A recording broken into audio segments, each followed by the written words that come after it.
Tuhan, tenangkanlah hati kami saat ini untuk kami membaca dan merenungkan firman-Mu.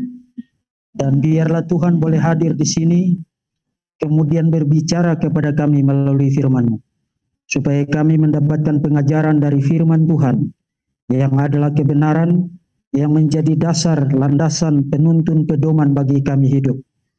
Dan biarlah firman ini pula yang boleh memberi kami kekuatan, memberi kami arah untuk kami menghidupi hidup kami, melayani Tuhan sampai Tuhan Yesus datang kedua kali. Dalam nama Bapa, Putra, dan Roh Kudus, kami sudah berdoa mohon pimpinan Tuhan. Amin. Silakan duduk. Saudara, untuk mengawali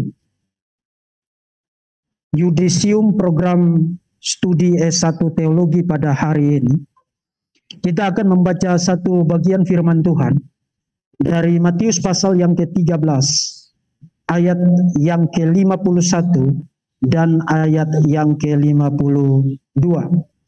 Dua ayat firman Tuhan itu akan kita baca, kemudian nanti kita akan ikuti penjelasannya secara ringkas dalam kesempatan ini. Firman Tuhan berbunyi demikian. Mengertikah kamu semuanya itu?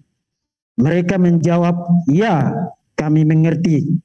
Maka berkatalah Yesus kepada mereka, karena itu setiap ahli Taurat, ini sebenarnya terjemahan yang agak kaku, mestinya diterjemahkan setiap pengajar Taurat, the teacher of the law.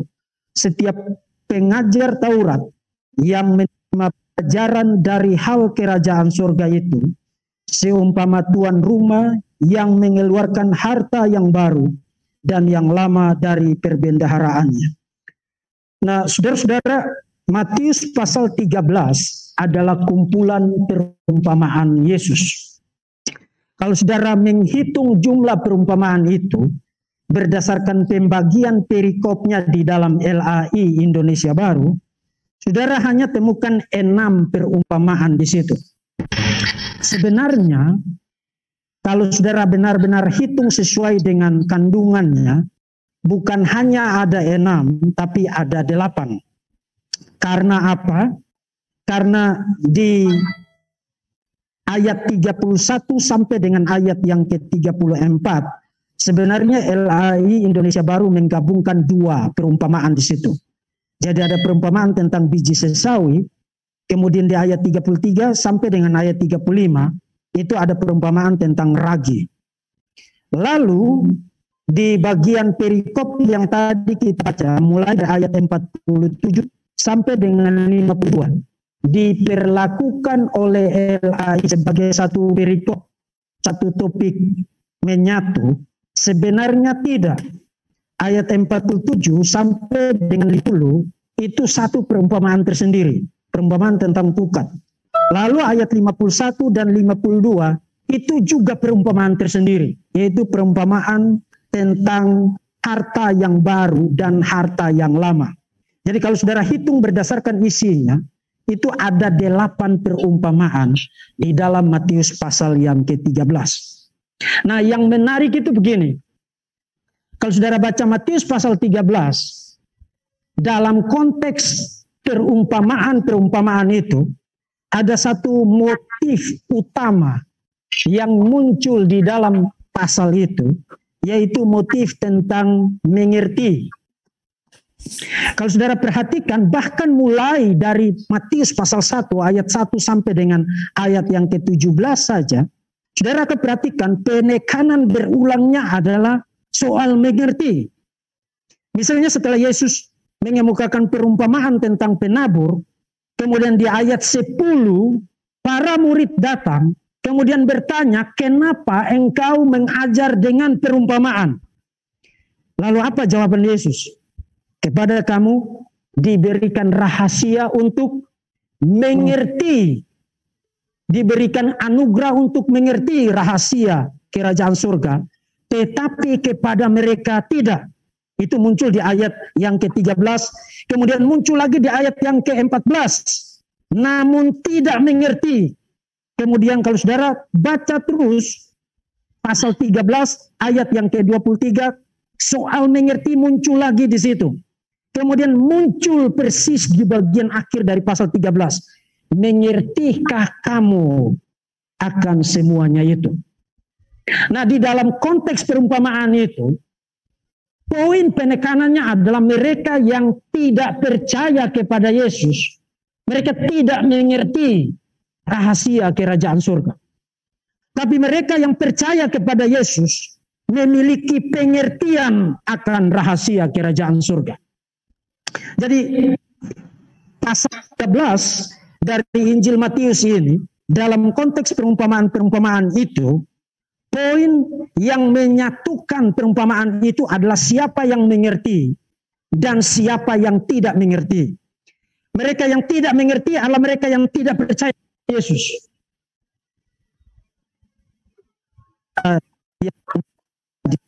Murid.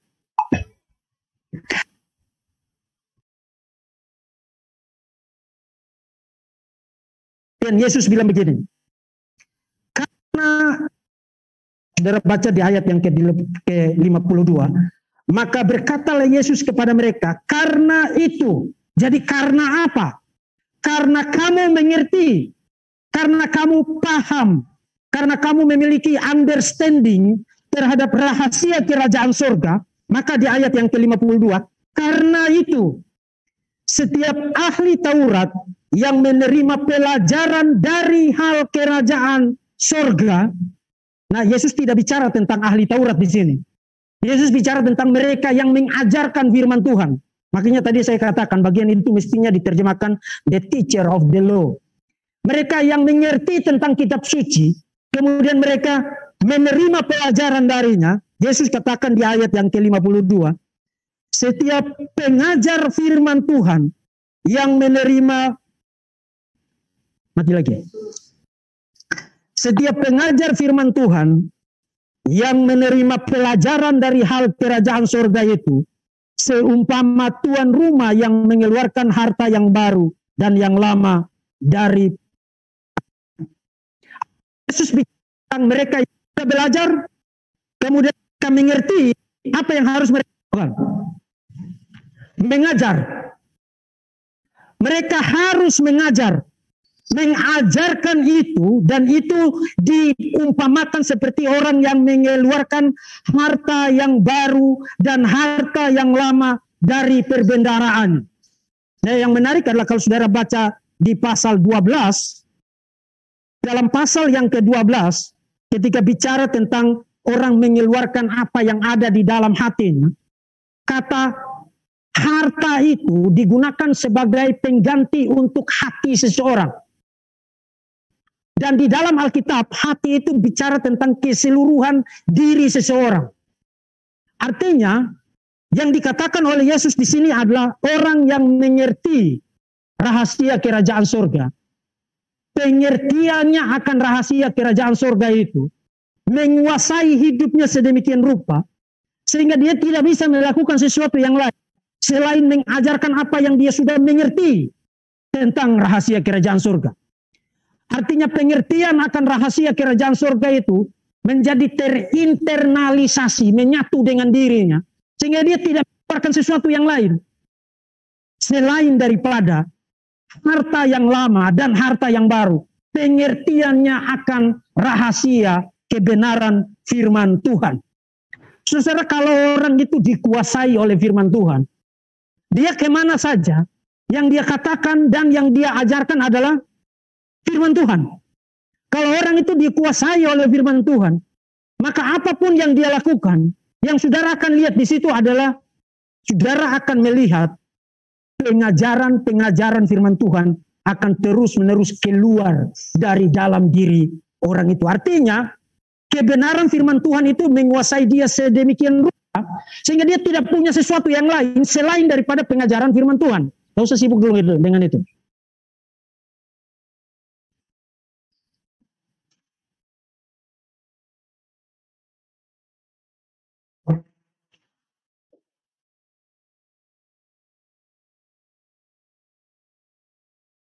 Kalau saudara dikuasai oleh firman Tuhan, saudara tidak punya sesuatu yang lain selain daripada pengajaran firman Tuhan Dan itu akan terlihat di mana saja saudara berada. Jadi semua pengajaran Yesus yang dikemukakan dalam bentuk perumpamaan untuk mengajarkan tentang rahasia kerajaan sorga, yang penggenapannya adalah kedatangan Yesus Kristus, mencapai klimaksnya dengan pertanyaan, apakah kamu mengerti?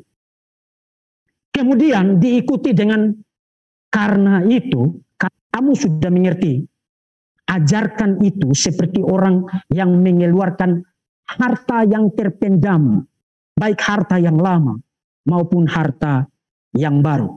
Nah saudara, dalam kesempatan singkat ini ada 2 poin penekanan penting yang bisa kita tarik dari teks dan konteks firman Tuhan ini bagi kita sebagai orang-orang yang belajar teologi maupun yang jadi dosen dan yang dihamba Tuhan.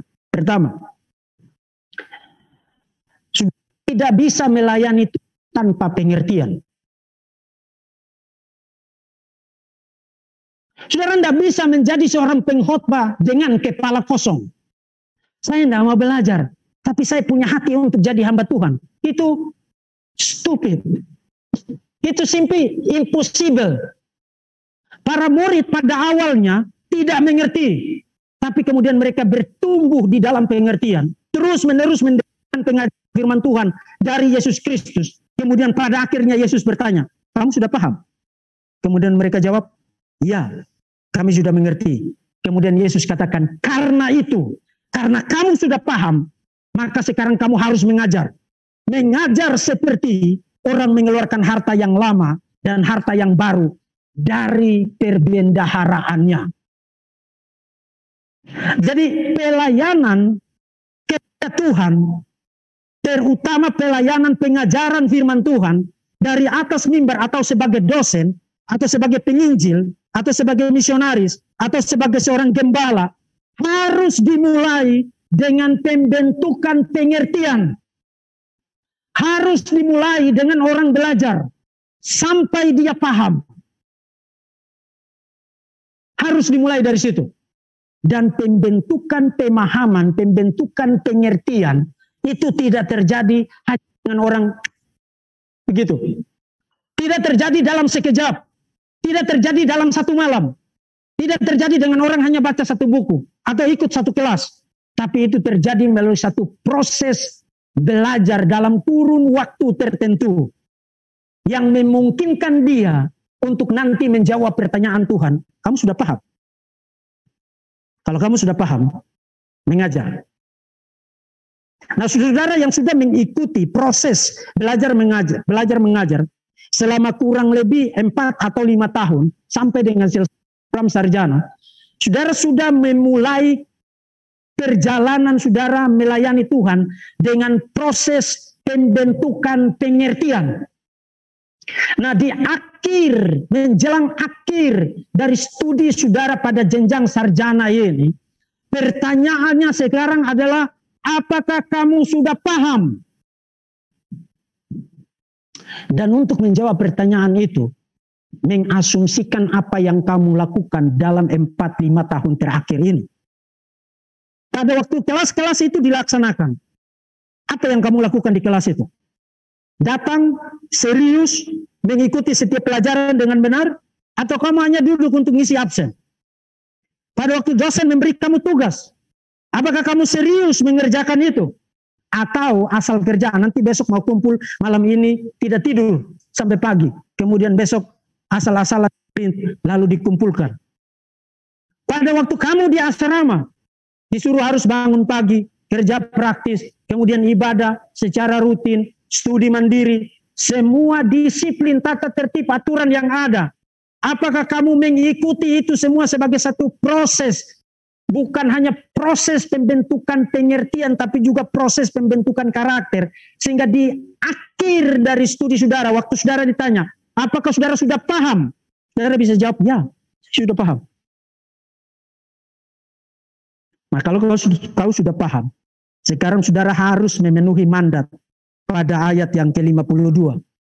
Ajarkan itu seperti orang mengeluarkan harta yang lama dan harta yang baru dari perbendaharaan. Nah, ada sesuatu hal yang menarik di sini, saudara-saudara.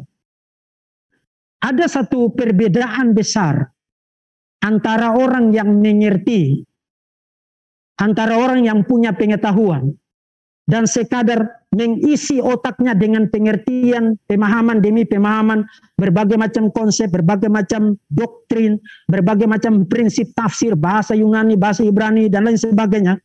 Ada satu perbedaan besar antara orang yang sekadar punya pengertian dengan orang yang menginternalisasi apa yang dia pelajari itu menjadi harta di dalam hidupnya.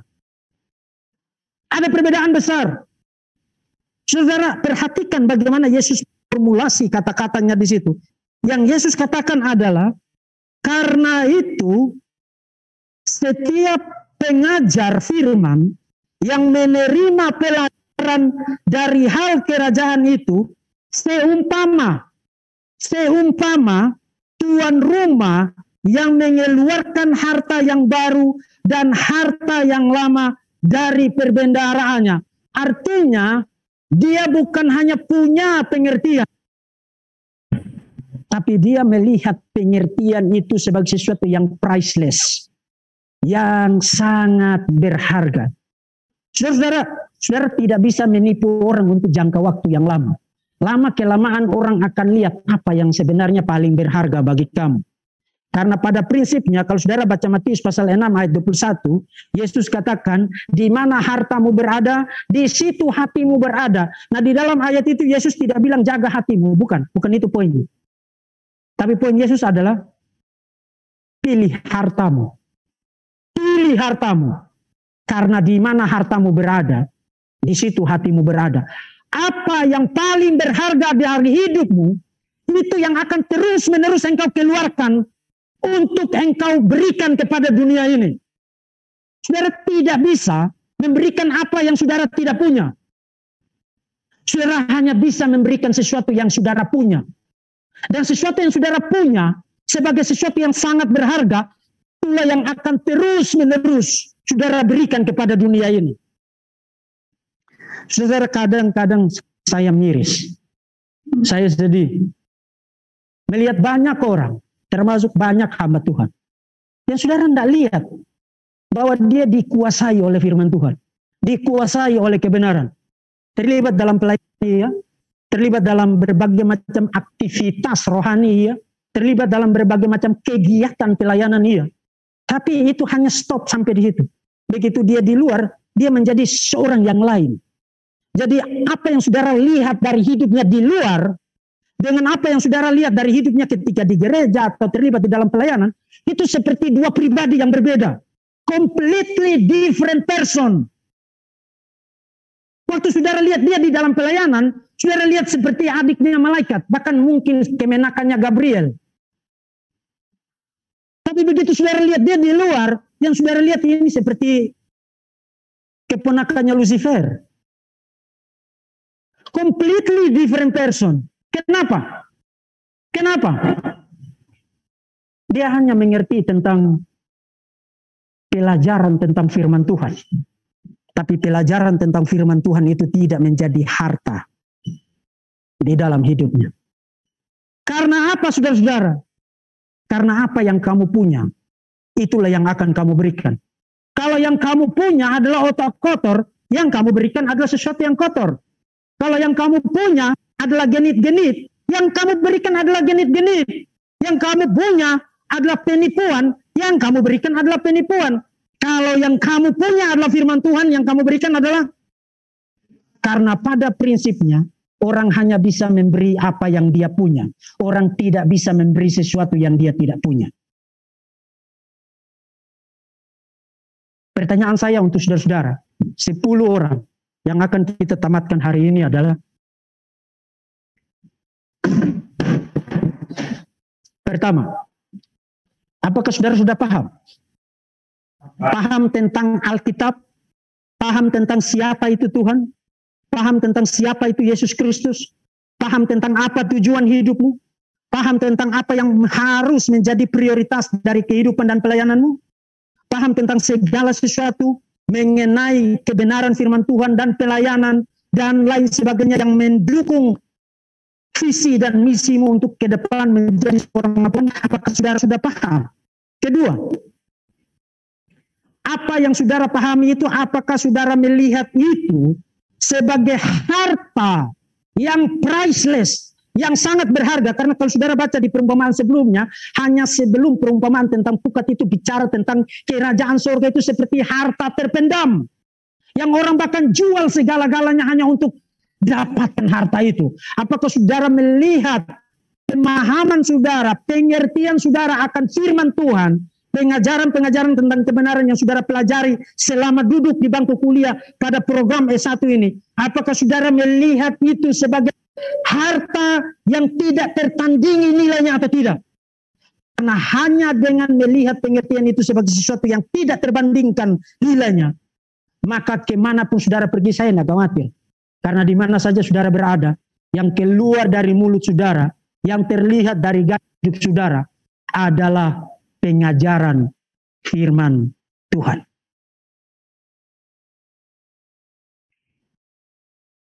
Sebab pengawasan di STT ini akan berakhir. Akan berakhir ketika kita memindahkan tali itu dari sebelah kiri ke sebelah kanan. Sudah. Sepenuhnya saudara diawasi oleh siapa? Saudara mengawasi diri saudara sendiri. Dan saudara diawasi oleh Roh Kudus yang ada di dalam diri saudara, memberi saudara pengertian, memberi saudara peringatan, mengevaluasi saudara, memberi saudara kekuatan, memberi saudara sukacita, memberi saudara penghiburan, dan lain sebagainya. Dan ke depan 4 tahun, 5 tahun, 10 tahun, 20 tahun ke depan akan jadi apa engkau, seberapa giat engkau melayani Tuhan, itu ditentukan oleh seberapa bernilai pengajaran-pengajaran firman Tuhan yang selama ini engkau terima, seberapa bernilainya itu di matamu. Kalau kau anggap itu ya itu sekadar hanya pelajaran aja supaya saya dapat gelar, setelah kau keluar dari sini kau tidak akan jadi apa-apa. Malah mungkin kau terlibat di dalam pelayanan, tapi akan menjadi trouble makers di mana saja. Tapi kalau kau lihat itu sebagai sesuatu yang berharga, punya nilai kekekalan, saudara, meskipun susah, meskipun kau menderita, meskipun kau tidak punya apa-apa, meskipun kau akan ditempatkan di tempat-tempat yang sukar dan sulit, kau tidak akan goyah. Kau akan menjadi hamba Tuhan yang tangguh. Karena kamu tahu yang saya bagikan ini, nilainya tidak terbandingkan dengan barang berharga apapun di dalam dunia ini. Jadi yang pertama, punya pengertian. Dan itu tidak terjadi stop hanya dengan saudara dapat gelar STH. Terus menerus belajar. Siang malam belajar. Kemanapun saudara belajar. Belajar, belajar, belajar, belajar, dan belajar. Jangan buka mulutmu kalau kamu tidak belajar. Saudara-saudara, kalau nanti kau di dalam pelayanan, kau berkhotbah yang ngaco, mengajarkan ajaran-ajaran yang tidak sesuai dengan ajaran-ajaran iman Kristen yang ortodoks dan yang historik, saya akan panggil kamu ke sini dan saya akan copot gelarmu. Karena itu berarti kamu tidak belajar. Gaya hidup seorang hamba Tuhan adalah gaya hidup belajar. Setelah kamu belajar, mengajar. Saudara, ada satu potongan video dari Ahok yang saya ingat ya. Ahok bilang begini, kalau kamu bodoh nurut, kalau kamu pintar ngajar, jangan sudah bodoh tidak mau nurut dan merasa pintar tapi tidak mengajar. Kalau sudah mengerti, mengajar. Dan mengajar seperti orang yang mengeluarkan harta terpendam, harta yang lama, dan harta yang baru. Dan itu saudara tidak bisa fake itu. Saudara tidak bisa palsukan itu. Orang akan lihat. Kalau kamu naik ke mimbar, naik dengan antusias. Kalau kamu mengajar, mengajar dengan antusias. Waktu kamu pelayanan, orang melihat kamu ini orang, api itu kelihatan dari dirinya. Orang tahu, orang ini dikuasai oleh Tuhan, dikuasai oleh firman Tuhan, dikuasai oleh pengajaran. Tapi kerja sesuatu asal-asalan, lembek, kemudian malas-malasan, kemudian harus disuruh-suruh, harus dimarah-marah dan lain sebagainya. No, kamu tidak bisa menipu siapapun juga. Itu berarti kamu tidak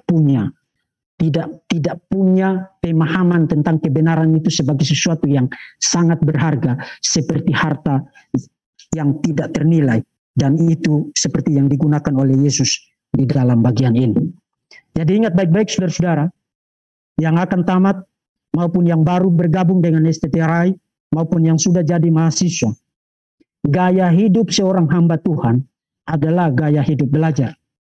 Saudara, saya kasih izin saudara-saudara, kalau saudara lihat saya atau para waket saya atau para dosen saya tidak punya gaya hidup belajar, kasih tahu mereka gaya hidup belajar adalah gaya hidup seorang. Dan para dosen, kalau para mahasiswa ini gentayangan, kemana-mana tidak jelas, jalan miring-miring, tatapan matanya kosong, buku satu pun tidak dibaca, kasih tahu mereka gaya hidup seorang hamba Tuhan adalah belajar. Gaya hidup belajar. Setelah belajar, apa yang harus kamu lakukan? Pergi lamar jadi jaga toko. Setelah belajar, mengajar. Dan mengajar seperti orang mengeluarkan harta yang lama dan harta yang baru. Tuhan memberkati saudara-saudara sekalian. Amin.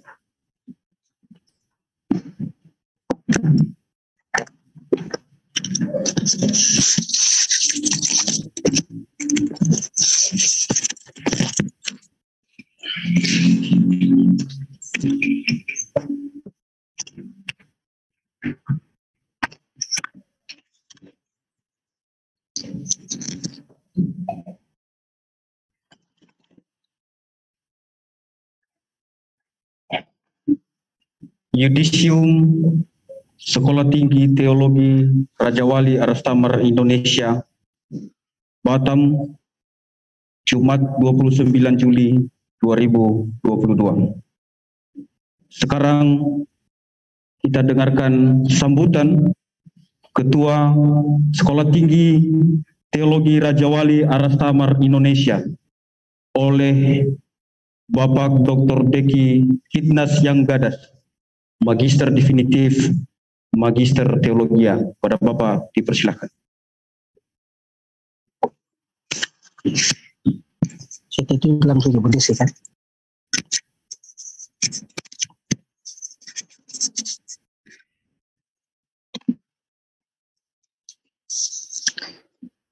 Ya, yang terhormat Waket 1 bidang akademik Ibu Desi Eman, Magister Teologi. Waket 2 bidang administrasi dan keuangan Ibu Lili Grace Mantiri, Esos MPD. Waket 3 Bapak Dohar Ronald Sitompul MTH.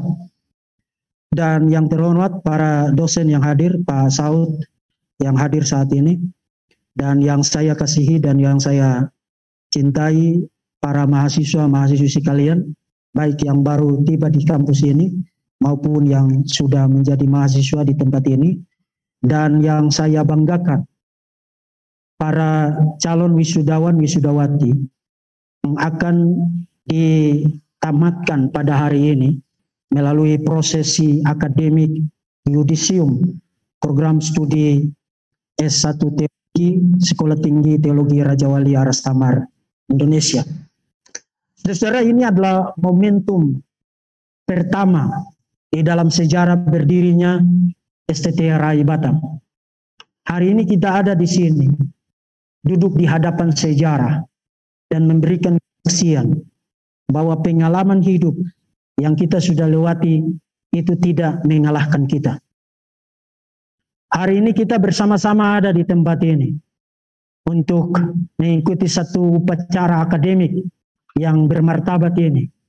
Karena kita, oleh karena anugerah Tuhan dan kasih sayang Tuhan dan kekuatan dari Tuhan, diberikan kemampuan untuk bukan hanya survive, tapi bahkan terbang dan akan terbang tinggi seperti Raja Wali yang menjadi nama dari STT ini.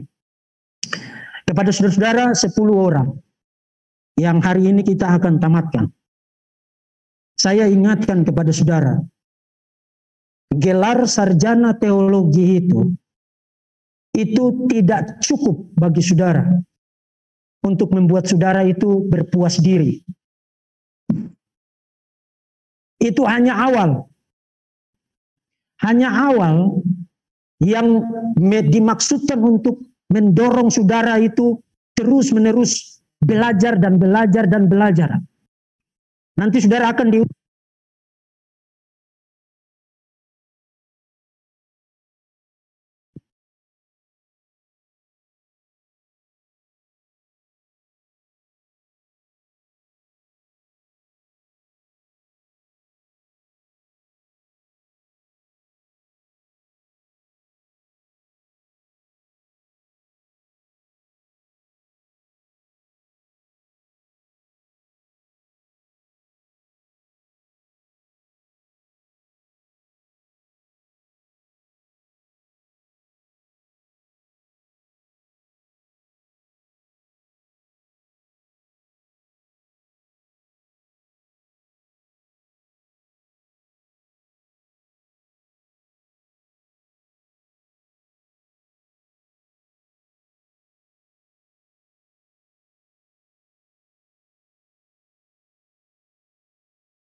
lambang yang ada di dadamu itu. Karena di mana saja saudara berada nanti, saudara harus ingat bahwa tiap-tiap hari ada lutut-lutut yang bertekuk di sini, dan ada tangan yang terlipat, dan ada mata yang tertutup, berdoa bagi saudara-saudara sekalian. Setelah prosesi ini, saudara akan kami utus ke dalam ladang pelayanan. Tapi hati kami, doa kami, dan iman kita akan tetap bersama-sama. Dan ingat satu hal, satu kali lagi, betul-betul saya ingatkan kepada saudara. Dan saya tidak akan bosan-bosan ingatkan kepada saudara. Jadikan belajar sebagai gaya hidup saudara. Jadikan belajar sebagai gaya hidup.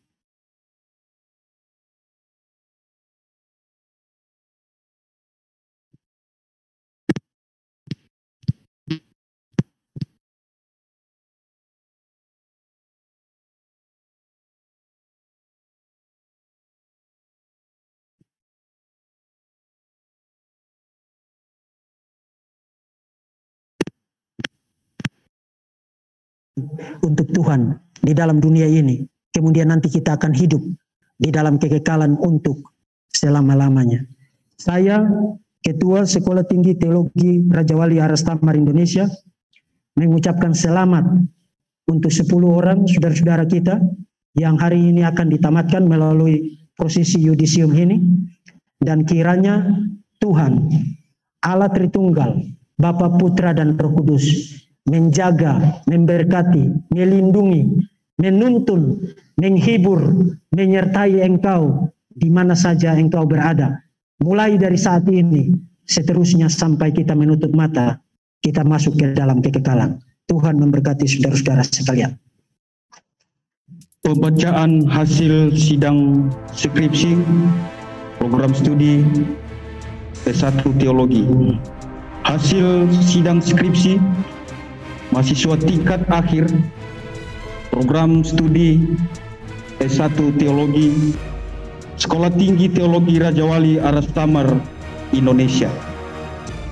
Pertama, atas nama Tonia Zise Hinduru, jenis kelamin laki-laki, NIM 19090012, judul skripsi Tubuh Kemuliaan menurut Teologi Paulus, jurusan teologi, predikat kelulusan memuaskan.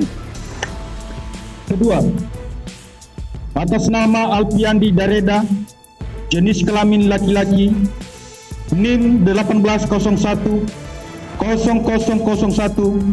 judul skripsi Signifikansi Psikologi Kristen bagi pelayanan konseling di GPDI Immanuel Barelang, jurusan teologi, predikat kelulusan sangat baik.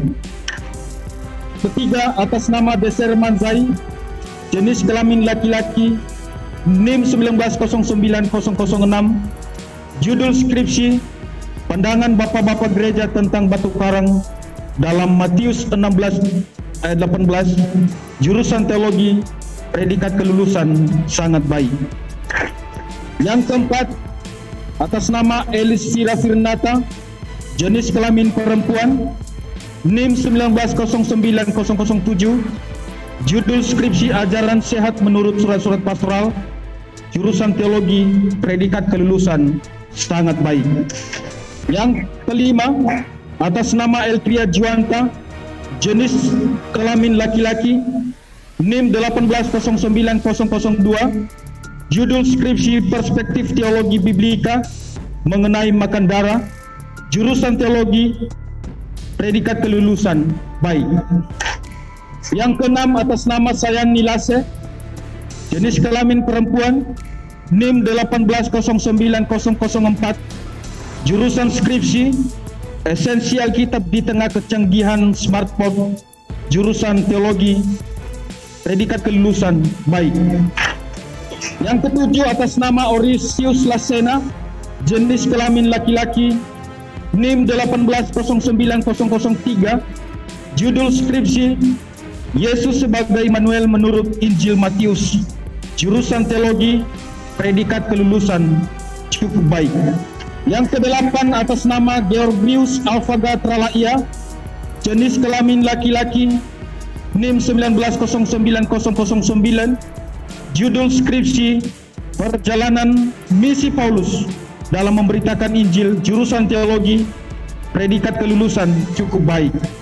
Yang kesembilan, atas nama Cindi Saugo, jenis kelamin perempuan, NIM 1909-005, judul skripsi Yunus sebagai tipologi Kristus dalam sebuah studi teologi biblika, jurusan teologi, predikat kelulusan cukup baik.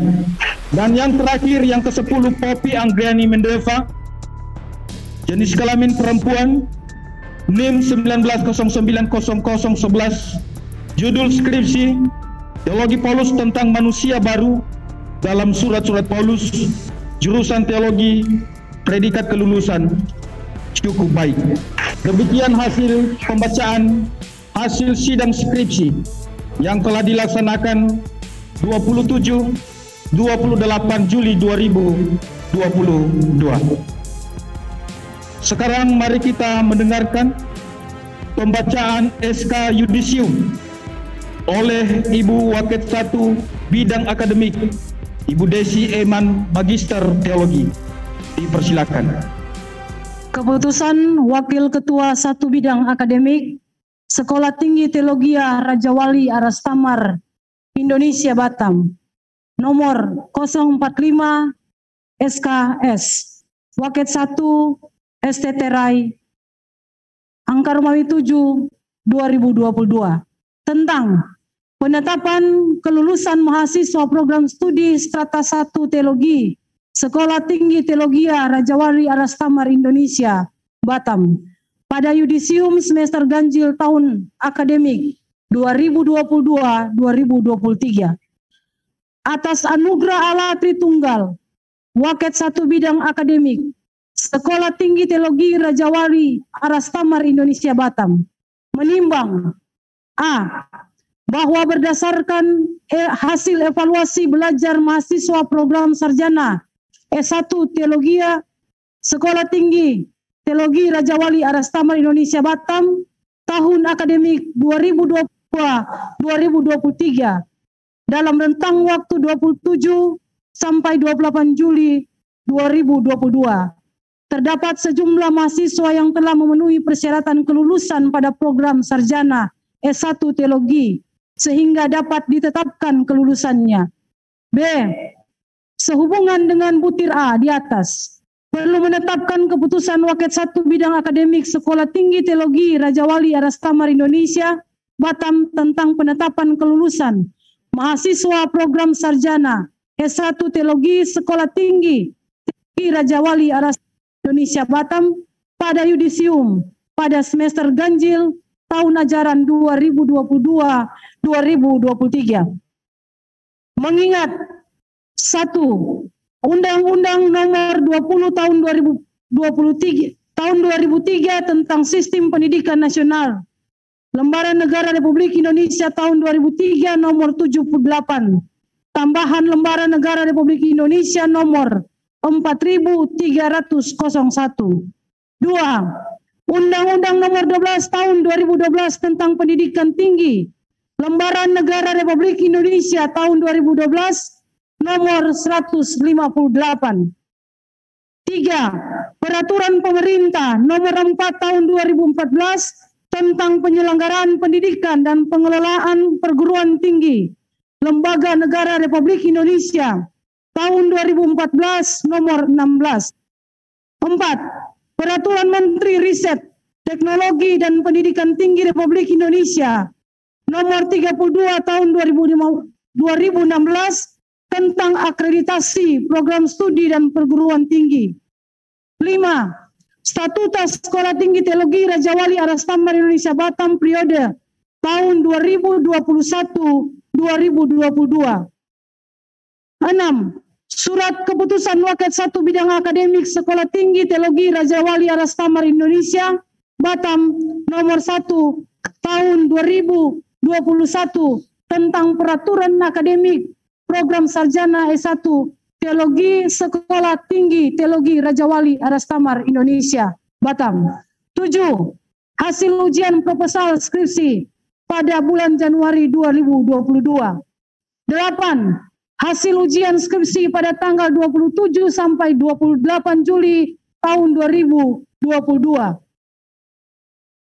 Memutuskan menetapkan Keputusan Waket 1 Bidang Akademik Sekolah Tinggi Teologi Raja Wali Arastambar Indonesia Batam tentang yudisium mahasiswa jenjang strata 1 program S1 Teologi di Sekolah Tinggi Teologi Raja Wali Arastambar Indonesia Batam semester genap tahun akademik 2022-2023. Pertama, bahwa mahasiswa jenjang strata 1 program studi S1 Teologi Sekolah Tinggi Teologi Raja Wali Arastambar Indonesia Batam yang lulus di yudisium pada tahun akademik 2022-2023 sebagaimana tercantum pada lampiran dari surat keputusan ini. Keempat, keputusan ini berlaku sejak tanggal ditetapkan dengan ketentuan bahwa apabila di kemudian hari terdapat kekeliruan akan diadakan perbaikan sebagaimana mestinya. Ditetapkan di Batam. Waket 1 Bidang Akademik DCM Master Teologi NIDN 2310127201 mengetahui Ketua Sekolah Tinggi Teologi Raja Wali Arastambar Indonesia Batam Dr. Deki Hidnasian Gadas MD MTH NIDN 2317127901 tembusan Ketua STT Wakil Ketua Bidang Akademik dan Arsip. Demikian pembacaan surat keputusan yudisium ini, dan untuk pembacaan nama-nama yang kemudian akan dipanggil secara satu persatu akan disampaikan oleh bidang akademik admin. Pak Reva, silakan. Sekarang pelaksanaan penyematan dan nama-nama nanti yang akan kami panggilkan satu persatu akan ke depan, dan kepada Pak Ketua dan seluruh para waket diundang untuk bangkit berdiri. Baik, yang pertama atas nama Tonia Ziseki Nduru.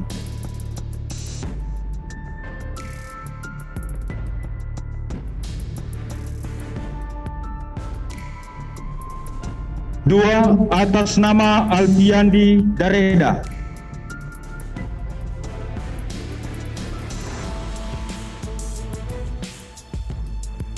Tiga, atas nama Beserman Zai.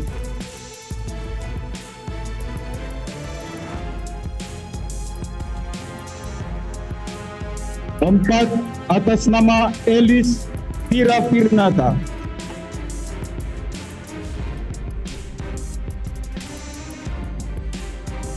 Kelima, atas nama Elfria Juwanta.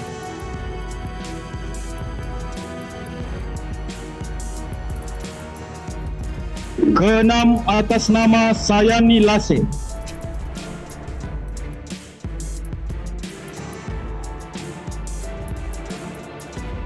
Ketujuh, atas nama Orisius Lasena.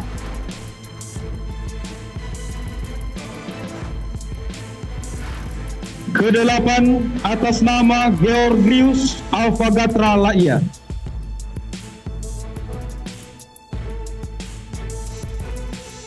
Kesembilan, atas nama Cindri Saugo.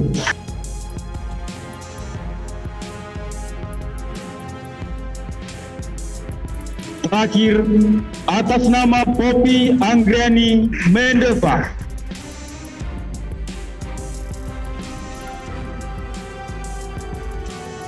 Sekarang foto bersama dengan ketua dan para wakil bersama dengan mahasiswa yang ditamatkan.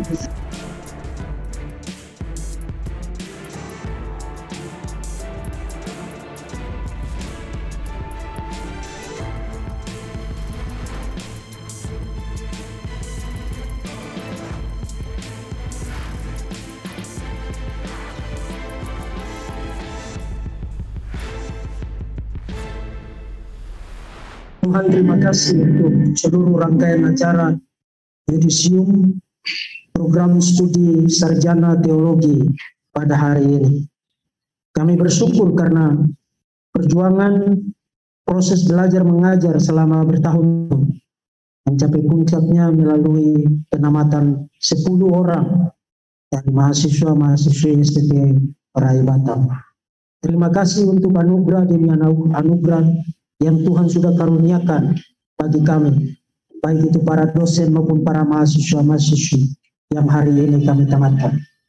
Terima kasih karena Engkau telah berbaik hati, dan oleh karena anugerah dan kasih sayang-Mu yang sangat besar itu, para mahasiswa ini boleh ditamatkan pada hari ini. Tuhan, kami berdoa supaya di mana saja mereka berada setelah ini, setelah mereka akan diutus ke ladang pelayanan, kami berdoa supaya penyertaan Tuhan ada pada mereka, kuasa Tuhan ada pada mereka, hikmat Tuhan ada pada mereka, pertolongan Tuhan nyata di dalam hidup mereka, dan di dalam setiap tugas pelayanan yang akan Tuhan percayakan kepada mereka melalui lembaga-lembaga Kristen yang ada, yang akan menjadi tempat pelayanan mereka. Kiranya setiap tugas itu dapat mereka kerjakan, mereka laksanakan, mereka lakukan dengan sepenuh hati, seperti mereka lakukan untuk Tuhan. Di mana saja mereka berada, kiranya Tuhan melindungi mereka dari hal-hal yang tidak berkenan kepada Tuhan. Dan di mana saja mereka berada, kiranya berkat Tuhan, kecukupan dari Tuhan, boleh melimpah atas mereka. Dan biarlah mereka juga diajar untuk terus-menerus beriman dan percaya kepada Tuhan. Mempercayakan bukan hanya pelayanan mereka, tapi seluruh hidup mereka, mereka percayakan kepada tangan kasih sayang Tuhan yang maha kuat itu. Saudara pulang ke dalam tugas hidup dan tanggung jawabmu. Ingatlah akan Tuhan, ingatlah akan firman Tuhan, dan terimalah berkat dari Tuhan. Kiranya kasih karunia dari Allah Bapa di dalam anak tunggalnya Yesus Kristus yang telah datang menjadi manusia, menderita, mati, dan bangkit, mensecure jalan keselamatan satu-satunya itu bagi kita sekalian. Dan di dalam kuasa penyertaan, penghiburan, dan sukacita kekuatan dari Roh-Nya yang kudus, kiranya tetap tinggal menyertai kita sekalian, mulai dari saat ini sampai Maranatha, Tuhan Yesus datang kedua kali. Amin.